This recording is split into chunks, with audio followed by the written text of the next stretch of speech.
Hi everyone, my name's Kathy. Welcome to Skint Living UK. Today I wanted to talk about the NHS.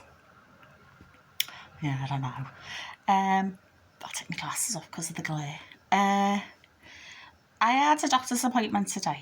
I got caught in the rain, and this is why I look like a drowned rat. Because I got soap going here and I got soap coming back, and it was all a pretty futile quest. I got blood tests done a few weeks ago because I've got an underactive thyroid, so they test me quite regularly to see how it's going. And I got a text from the doctor's surgery saying, "You've got an appointment today." This is a few days ago. "Can you come in to discuss the blood results?" So I thought, okay. So they probably say, "We've either got to up it or down it." This is my cat, Pell. She was a rescue. She's 9 now. So we've had her for about 8 years. Sorry about the big beady eye on the screen. But anyway, yeah, so I get to the doctors, see a doctor I've never seen before, but that's half of the course these days, isn't it?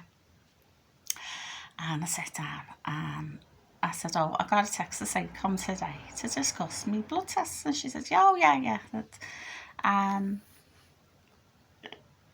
I expected her to give me the prescription because she said, "Oh, yeah, the tests came through, we need to change your medication." And I said, "Okay." So I sort of sat there and we both sort of looked at each other like a pair of bookends for a minute or two.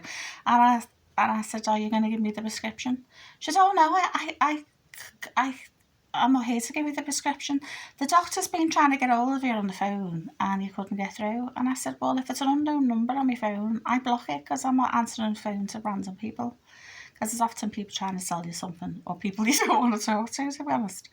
So she was like, "Oh, right, so you need to ring the doctor and talk to the doctor on the phone."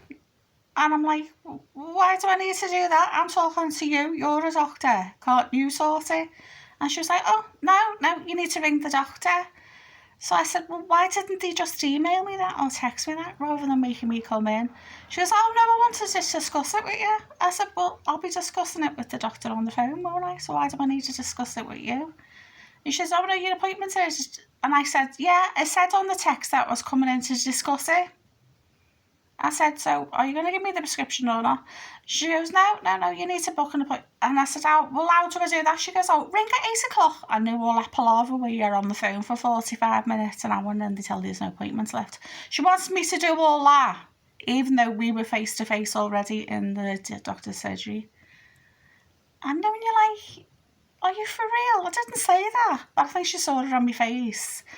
And I went, and then again I asked her, I said, why can't you give me the prescriptions? "Oh, I'm not here to give you that." And so I said to her, "Are you a real doctor? Are you one of these fake ones that we've all heard on the telly because the NHS hasn't got enough doctors?" Well, she saw her arse then, didn't she?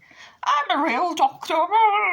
And she's pointing at a little plaque. And I thought to myself, well done, you've got a little plaque. Even though you get them off Amazon. I didn't say that, but I thought that. And so I started getting up. And she was like, "Where are we going?" And I went, "Well, this is a waste of time. You're wasting me time. This is facile." And she was like, "But we're here to discuss." And I said, "No," I said, "because you're not even a real doctor." And she goes in a squeaky voice, "I am a real doctor. I'm a real doctor." And it reminds me of Pinocchio. "I'm a real boy. I'm a real boy." And I'm like, "Oh, for fuck's sake," I said under my breath. Then the posh middle class accent comes on. "Excuse me, don't talk to me like that." I thought, oh, here we go, delusions of grandeur. I said to her, "I wasn't swearing at you.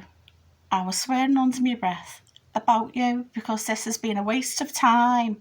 I said, "This appointment could have been given to somebody who needed it, when all you needed to do was send me a text or an email to say I need to ring the doctor, rather than coming here, looking at your face and you telling me that I need to talk to another doctor, which is madness." I said, "This reminds me of teaching because the teaching's the same. You have a meeting about a meeting rather than dealing with the issue." And this felt like exactly the same, pointless, futile, and a waste of people's time, energy and effort. So I was going, and she goes, "Are you really going?" And I went, yeah. And she goes, why? And I looked at her and I went, because you're useless. And she was flabbergasted.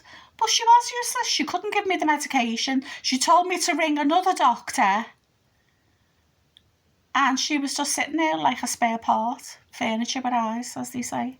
So there you go. There's a prime example of the NHS wasting its money, wasting people's time, and that appointment could have been given someone who needed actually to see a doctor properly, rather than getting me down there in the rain to tell me I needed to speak to a doctor.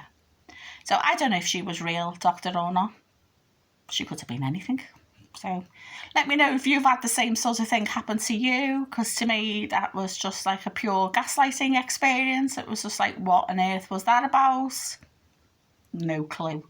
So bye for now, and leave me a comment and let me know if you've experienced something just as batty as that. Bye.